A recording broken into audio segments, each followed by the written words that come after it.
الله سبحانه وتعالى: يا أيها الذين آمنوا إذا ضربتم في الأرض فليس عليكم جناح يا أيها الذين آمنوا إذا ضربتم في سبيل الله فتبينوا ولا تقولوا لمن ألقى إليكم السلام لست مؤمنا.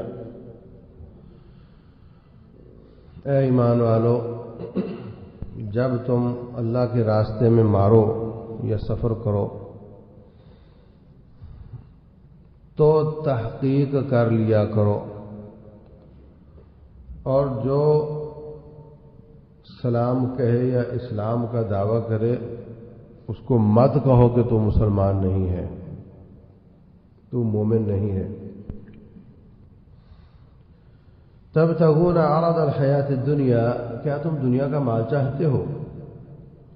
فعند اللہ مغانم کثیرہ، اللہ کے پاس بڑا مال ہے۔ کذالک کنتم من قبل، اس سے پہلے تم بھی ایسے ہی تھے۔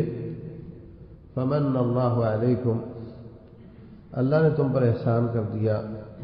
فتبینوا، تو تحقیق کر لیا کرو۔ ان اللہ کان بما تعملون خبیرا، اللہ تمہارے اعمال کی خبر رکھنے والا ہے۔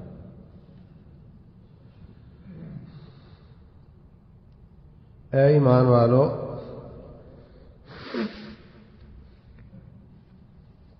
جب تم جہاد کر رہے ہو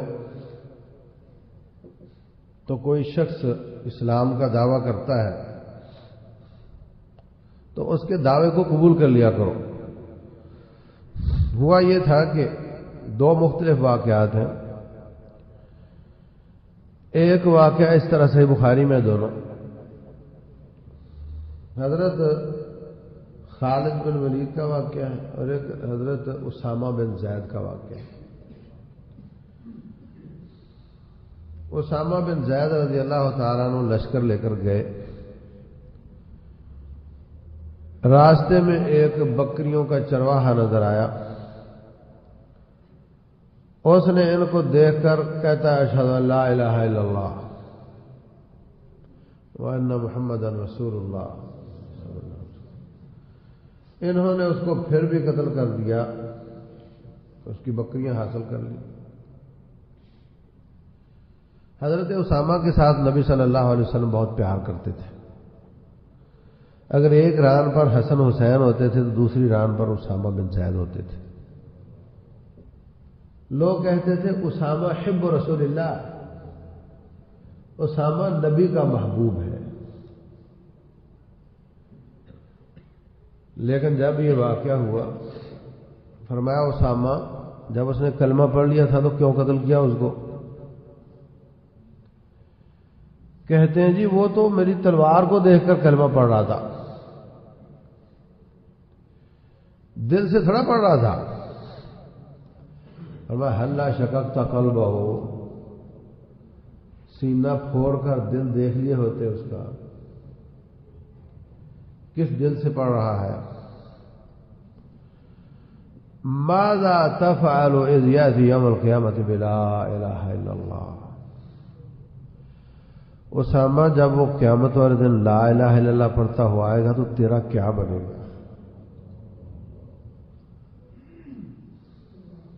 اے اللہ، میں اس سے بری ہوں جو اس نے کیا ہے، میں نے اس کو نہیں کہا تھا، اس کے اس فعل سے میں بری ہوں۔ شدید ناراضگی کا اظہار فرمایا۔ دوسرا واقعہ حضرت خالد بن ولید کا ہے رضی اللہ عنہ۔ یہ امیر لشکر ہے، مارکا ہوا، کچھ پکڑ لیے، کچھ قتل کر دیے، مال غنیمت بن گیا۔ تو جو غلام پکڑے ان کو دے دیے ایک ایک مجاہد کو، کہنے لگے ان پر اسلام پیش کرو، اگر یہ مسلمان ہو جائے تو ان کو ہم چھوڑ دیتے۔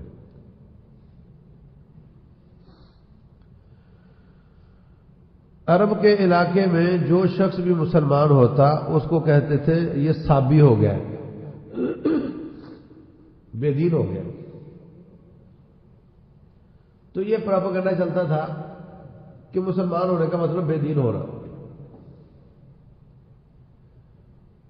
رسول اللہ صلی اللہ علیہ وسلم جب طائف سے واپس آئے تو مکے والے واپس نہیں آنے دیتے تھے.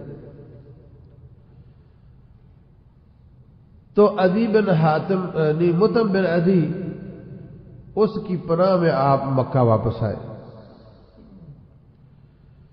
تو ابو جہل کہتا ہے اجرتا ام سبوتا، تو نے ان کو پناہ دی ہے یا تو خود سابی ہو گیا، مطلب بے دین ہو گیا، مطلب مسلمان ہو گیا.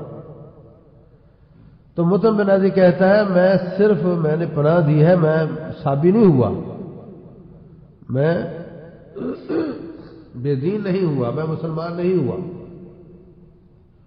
تو یہ پروپیگنڈا عام تھا کہ مسلمان ہونے کا معنی سابی ہونا. تو جب خالد بن ولید نے اور ان کے ساتھیوں نے ان قیدیوں پر اسلام پیش کیا تو کہتے ہیں سبونا سبونا، ہم بے دین ہوتے ہیں، ہم بے دین ہوتے ہیں. حضرت خالد کہتے ہیں ظالموں، تلوار تمہارے سر پر ہے اور تم پھر بھی کہتے ہو ہم بے دین ہوتے ہیں، پکڑو اور مارو ان کو. حضرت عبداللہ بن عمر سے غالباً کہنے لگے جو میرے پاس قیدی میں تو اس کو قتل نہیں کروں گا. وجہ یہ کہ مجھے لگ رہا ہے کہ ان کو یہ کہنا نہیں آ رہا کہ ہم مسلمان ہوتے ہیں. یہ پروپیگنڈے کا شکار ہے اور یہ کہہ رہے ہیں ہم بے دین ہوئے، مطلب ان کا یہی ہے کہ ہم مسلمان ہوئے. تو میرا دل تو یہ کہتا ہے کہ یہ ان کی باڈی لینگویج میں اکڑ نہیں، تکبر نہیں، کہنا یہ چاہتے ہیں مسلمان ہوئے. اگر میں ان کو بتاؤں کہ کہو مسلمان ہوئے تو لوگ کہیں گے تو تیرے کہنے پر کہہ رہے ہیں. تو میں تو اپنا ساتھی قتل نہیں کروں گا. انہوں نے اپنا ساتھی قتل نہیں کیا. مدینہ آئے، شکایت ہو گئی. اس قیدی سے پوچھا کیا مطلب تھا تمہارا؟ ہمارا مطلب یہی تھا کہ ہم مسلمان ہوئے، بے دین ہونے کا مطلب مسلمان ہوئے، آپ کے تابع ہوئے. رسول اللہ صلی اللہ علیہ وسلم کو اتنا غصہ چڑھا، اتنے ناراض ہوئے خالد بن ولید پر. خالد جب ایک پلے مل رہی تھی ان کو، ایک احتمال تھا کہ وہ مسلمان ہو گئے ہیں، کلمہ نہیں پڑا، میں مسلمان ہوا نہیں کہا. اس کے باوجود اتنا ناراض ہوئے. خالد کہتے ہیں کاش میرا یہ جرم اسلام لانے سے پہلے ہوتا اور اسلام میرے اس جرم کو صاف کر دیا ہوتا.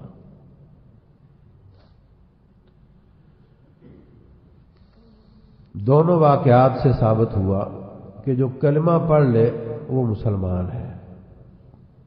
اس نے کس دل سے پڑھا ہے وہ جانے، اس کا رب جانے. اس زمانے میں وحی نازل ہوتی تھی، اس کے باوجود وحی میں آ جاتا تھا کہ یہ اوپر سے پڑھ رہا ہے، یہ اندر سے نہیں پڑھ رہا ہے. لیکن اس کے باوجود ان کے ساتھ مسلمانوں والا ہی سلوک کرنا پڑتا تھا.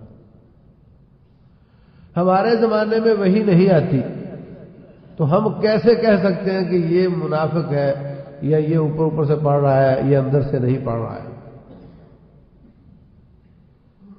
رسول اللہ صلی اللہ علیہ وسلم نے اپنے زمانے کے منافقوں کے نام حضرت حذیفہ بن یمان کو بتائے ہوئے تھے.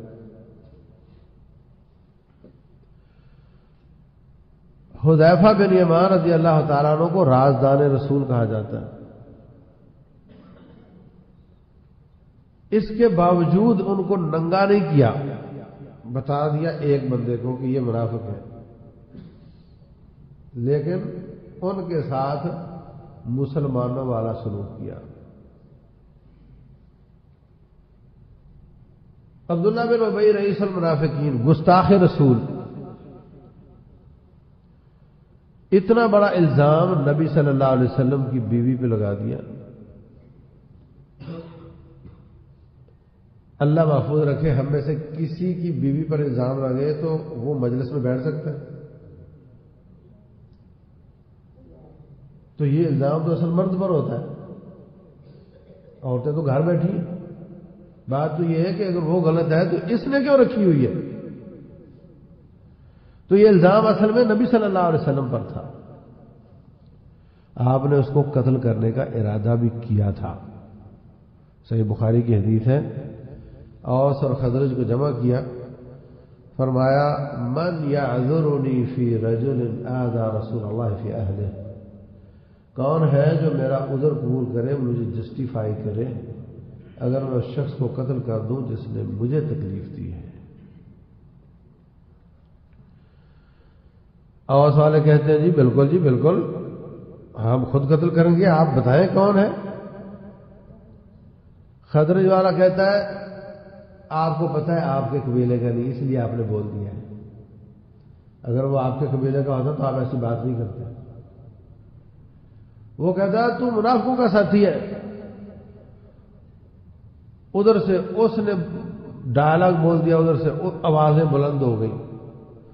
رسول اللہ صلی اللہ علیہ وسلم نے دونوں فریقوں کو ٹھنڈا کیا اور اس کو سزا نہیں دی۔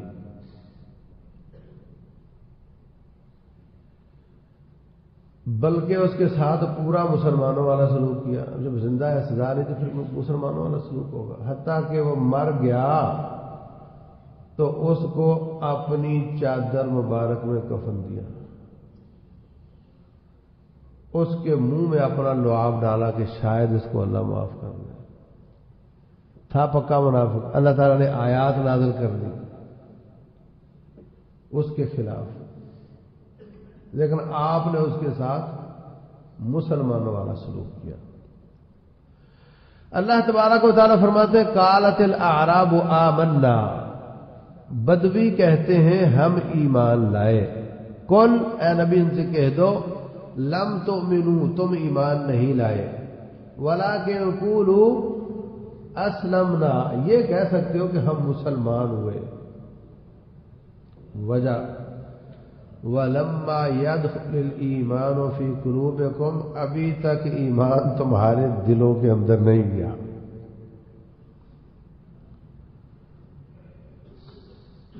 ایمان دل میں نہیں، کون کہتا ہے؟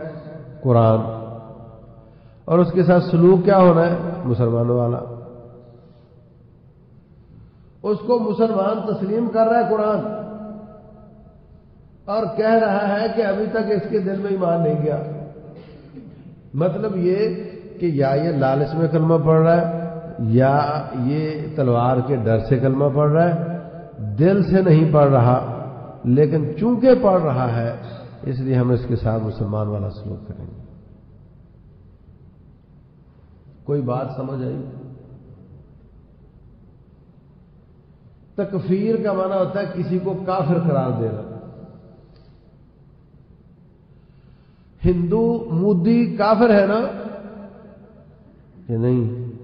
کافر ہے، تو اس کو کافر قرار دینا بھی تکفیر ہے، اور جو ناحق مسلمانوں کو کافر قرار دیتے ہیں یہ بھی تکفیر ہے۔ تو موضوع سے متعلق یہ ہے کہ جو کلمہ پڑھنے والے ہیں ان کو کافر قرار دینا، اور ایک ہوتا ہے تکفیر اور ایک ہوتا ہے خروج، خارجی تکفیری۔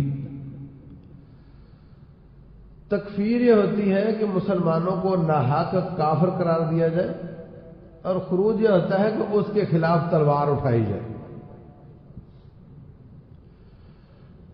بدقسمتی سے ہمارے معاشرے میں تمام طبقوں میں آپ لوگوں سمیت کچھ نہ کچھ جراثیم پائے جاتے ہیں۔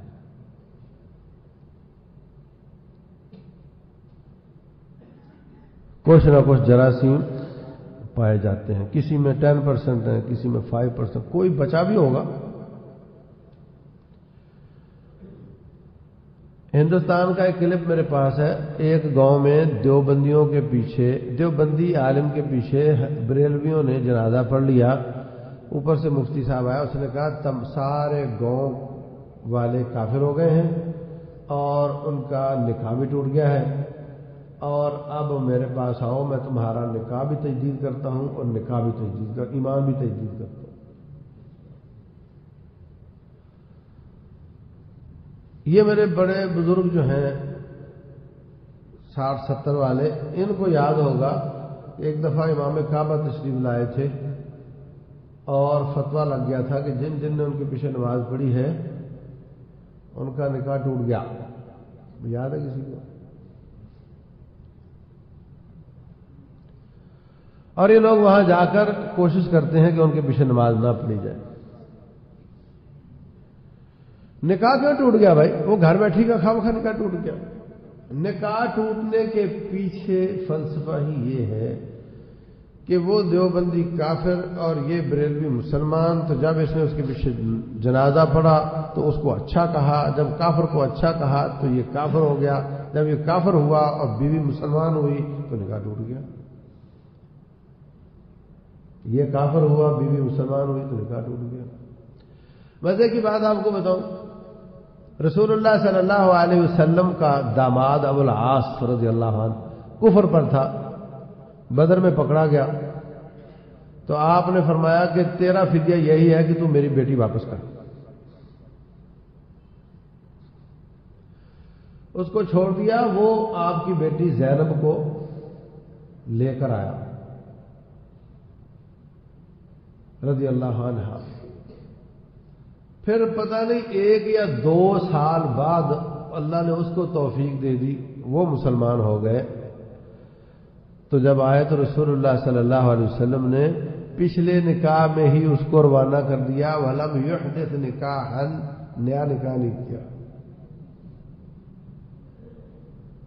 اب یہاں تو خالی ایک جنازہ پڑھنے سے ٹوٹ گیا نا، وہاں واقعتاً وہ کافر ہے، واقعتاً یہ مسلمان ہے اور مدت گزر گئی ہے اور نیا نکاح نہیں کیا، اسی نکاح کے ساتھ ہی ان کو روانہ کر دیا، کیونکہ شوہر بھی وہی ہے، بیوی بھی وہی ہے۔ نکاح ہوتا ہی کیا ہے کہ 4 بندوں میں یہ بات بتا دینا کہ یہ آئندہ میاں بیوی ہے، وہ تو لوگوں کو ویسے ہی پتہ ہے، تو روانہ کر دیا۔ اگر کسی اور کے ساتھ شادی کرتے تو پھر نکاح پڑھتے۔ تو یہ صورتحال ہے، حیاتیوں کے پیچھے مماتی نماز پڑھ لے تو اس کا نکاح ٹوٹ جاتا ہے۔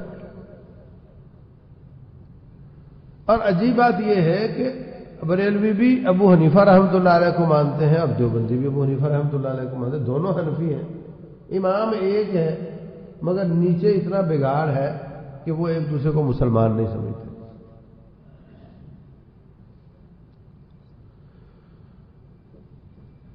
اور شیعہ سنی کافر تو چلتا ہے،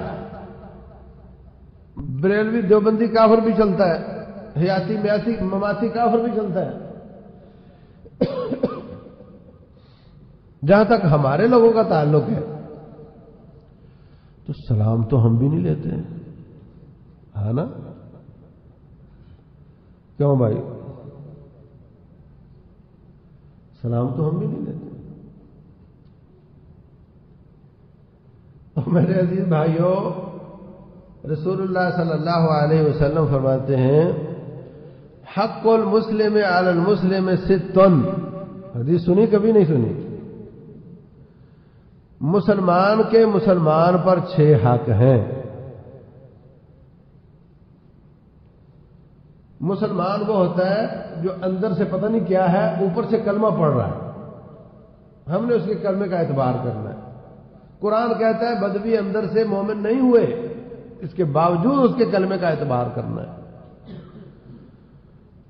انہوں نے کہہ دیا ہم بے دین ہوئے، ہم بے دین ہوئے، کلمہ بھی نہیں پڑھا، پھر بھی اس کا اعتبار کرنا ہے۔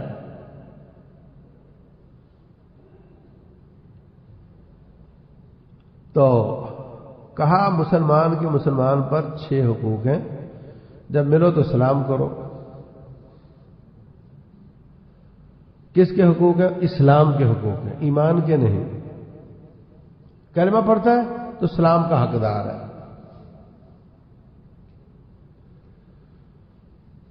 اور جب بیمار ہو جائے تو اس کی بیمار پرسی کرو. ہم جاتے ہیں کبھی بریلوی کی تیمارداری کے لیے گئے ہو؟ بولو. اب بولنا کیا ہے؟ گئے ہی نہیں. رسول اللہ صلی اللہ علیہ وسلم یہودی کے بچے کی تیمارداری کے لیے جا رہے ہیں. صحیح بخاری کی حدیث ہے.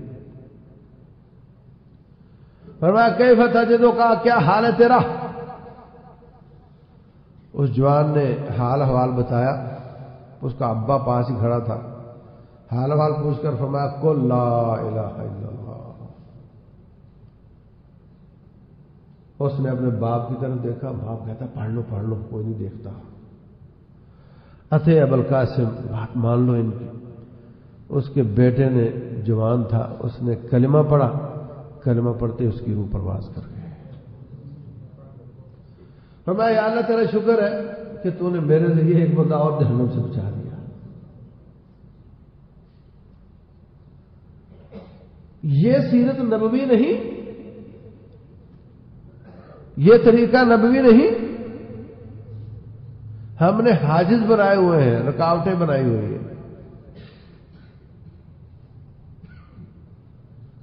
مسلمان کے مسلمان پر حق ہے کہ اس کا جنازہ پڑھا جائے. یا تو کفر کا فتویٰ لگاؤ نا جم کر, کہو کافر ہے, تو پھر نہ سلام کرو نہ جنازہ پڑھو. اور نفاق اس زمانے میں اس کا فتویٰ نہیں دیا جا سکتا. عہد نبوت میں نفاق کا فتویٰ دیا جا سکتا تھا, اور وہ بھی صرف نبی علیہ الصلوۃ والسلام بتا سکتے تھے. اس کے بعد وہی دروازہ بند ہو گیا. اب کوئی منافق کا فتویٰ نہیں لگا سکتا. اب یہ مسلمان ہے یا کافر ہے. تو جس کے ساتھ تم سلام نہیں لیتے یہ جراثیم ہے نا. یا تو کفر کا فتویٰ لگاؤ یہ کافر ہے, یا پھر سلام لو جنازہ بھی پڑھو.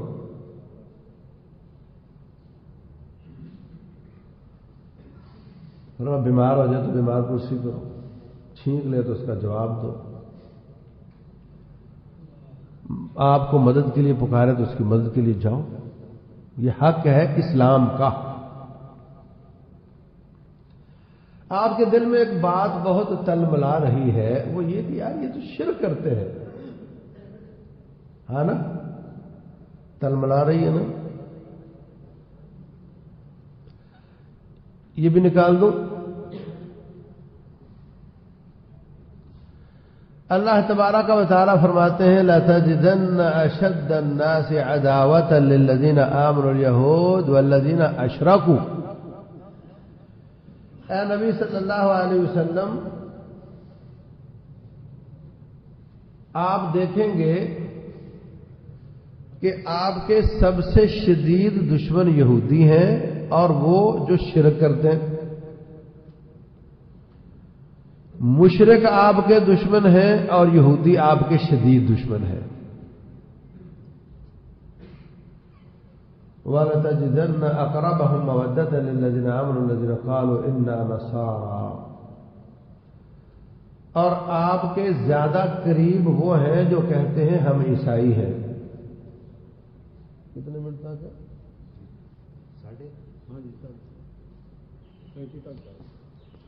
بات سمجھ آئی؟ سب سے سخت دشمن کون ہے اور مشرک, اور تمہارے زیادہ قریب کون ہے؟ میں اپنی طرف سے نہیں کہہ رہا, قرآن کہہ رہا ہے.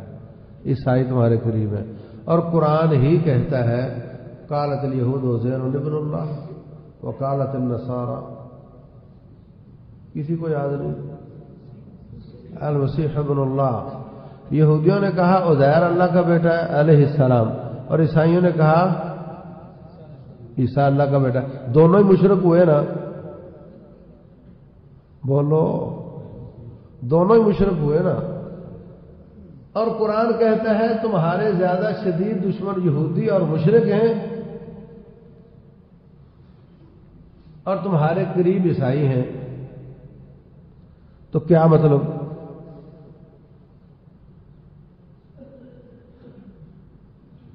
مقصد یہ کہ ایمان والا شرک کرے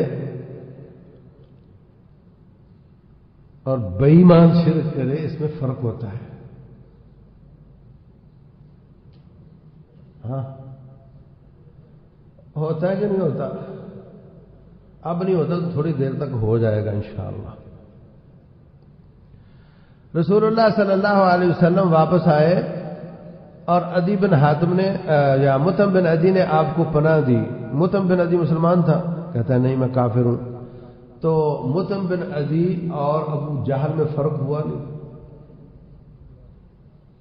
ہاں فرق ہوا نا۔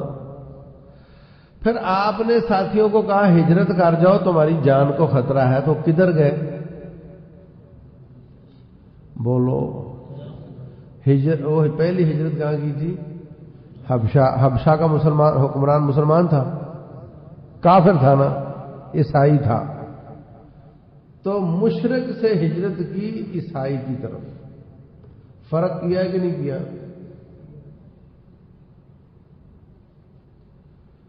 فرق کیا ہے نہیں کیا؟ وہ بھی کافر پکڑو اور مارو، یہ کوئی بات ہے؟ پچھلے 20 سال ہمیں جو سفر کرنا پڑا ہے وہ یہی تھا کہ یہ حکمران امریکہ کے ساتھ مل گئے، یہ بھی کافر اور امریکہ بھی کافر اور ہندو بھی کافر، راہ سے پیسے لو، مسلمانوں کو قتل کرو، مسجد میں پھوڑو، مدرسے میں پھوڑو، GHQ میں پھوڑو، پولیس آفیسر کے دفتر میں پھوڑو، مارکیٹ میں بم پھوڑو، سارے کافر۔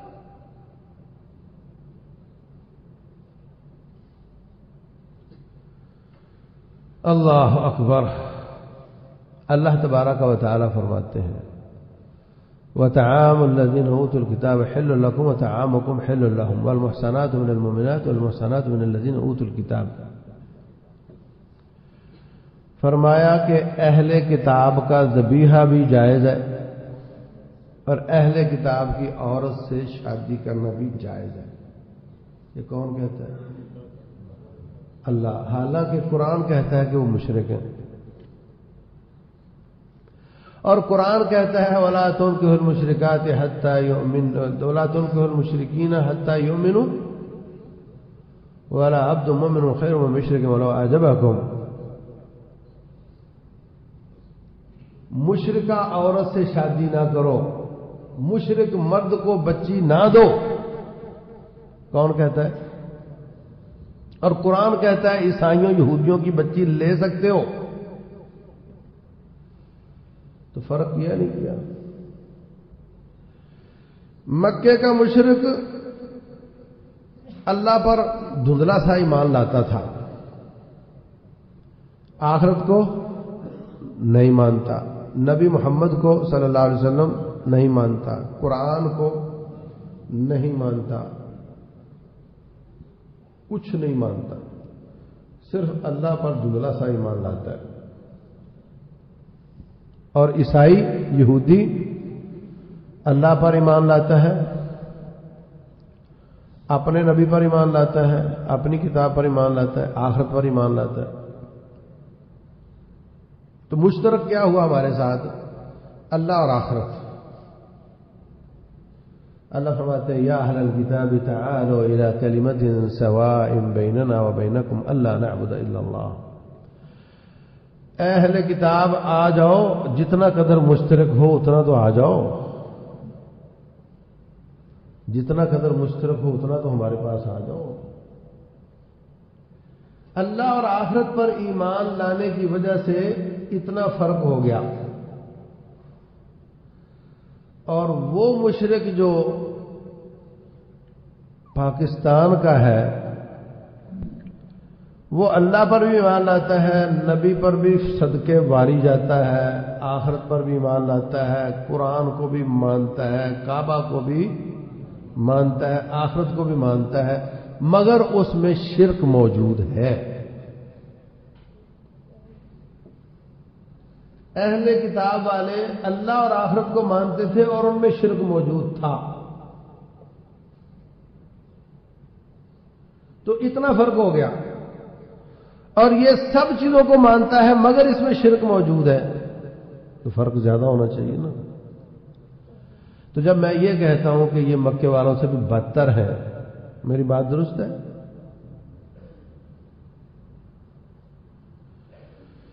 یہ لوگ بیچارے جاہل ہیں، ان کو فتوے کی گولی نہیں چاہیے، ان کو علم کی گولی چاہیے. سمجھ آئی بات کی؟ ان کو فتوے کی گولی نہیں چاہیے، ان کو علم کی گولی چاہیے، ان کو تزکیہ اور تعلیم کی گولی چاہیے، ان کو دعوت اللہ بالحکمہ کی گولی چاہیے. اور آپ لوگ گواہ ہو، ہمارا ہر دوسرا تیسرا نوجوان ادھر سے ہی آیا جب ان کو ٹھیک طریقے سے ٹریٹ کیا گیا.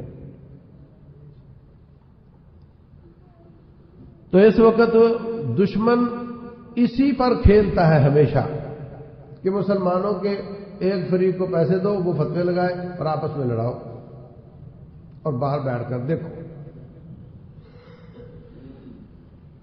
اور ہم ہیں کہ سلام لینا گوارا نہیں کرتے.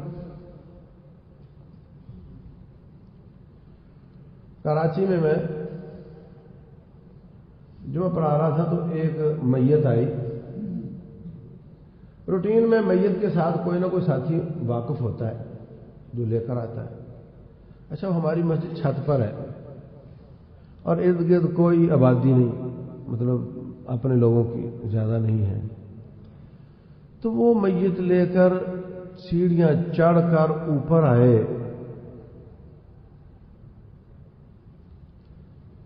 تو بندہ ان میں سے کوئی بھی واقف نہیں. اور جب لا کر سامنے رکھی تو اوپر شرکیہ جملے لکھے ہوئے تھے.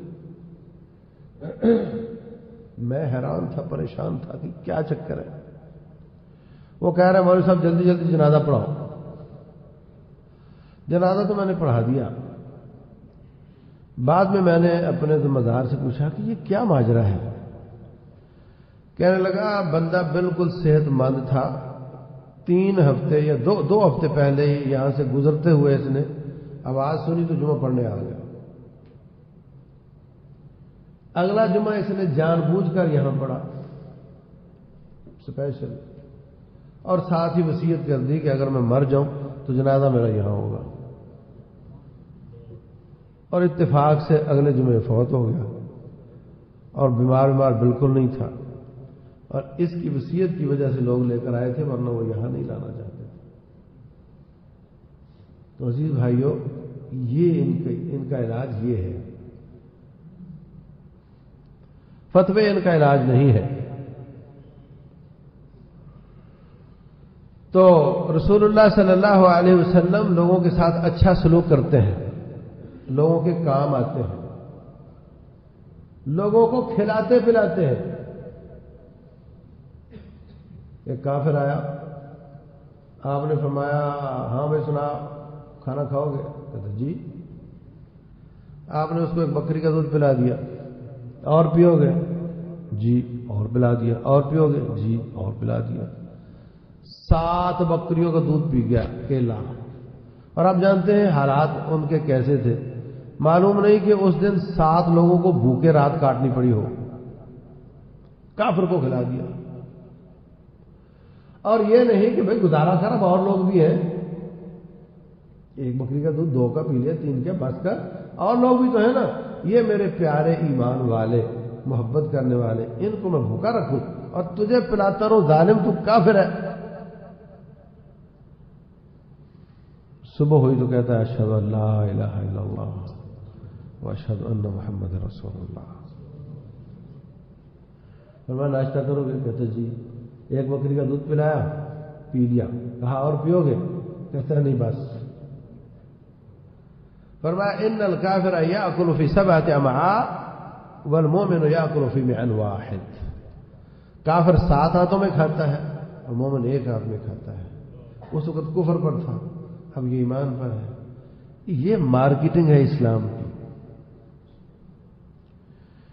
کوئی ڈنڈے کے زور سے آ گیا، کلمہ پڑا، دل سے نہیں پڑا، مگر آیا بیٹھا گھسا گھسایا، درس سنے تو اللہ تعالیٰ نے ایمان دل میں ڈال دیا. آئے تو صحیح. کسی کو کھلایا پلایا، وہ اس حساب سے آیا کھانے پینے کے لیے، لوگ کہتے تھے یہ روزے نہیں رکھتے، کھانے کے لیے آتے ہیں۔ کوئی بات نہیں بھائی، ہمارا کھا کر کوئی جائے گا کہاں؟ کوئی نہیں جاتا، کہیں نہیں جاتا۔ جو کھا لیتا ہے وہ کہیں نہیں جاتا۔ آنے دو ان کو، کھانے دو ان کو، کسی کو کھلا پلا کے لے آئے۔ ہو سکتا ہے دل سے نہ پڑا ہو، آہستہ آہستہ بیٹھا، دل سنا، اللہ تعالیٰ نے دل میں ایمان ڈال دیا۔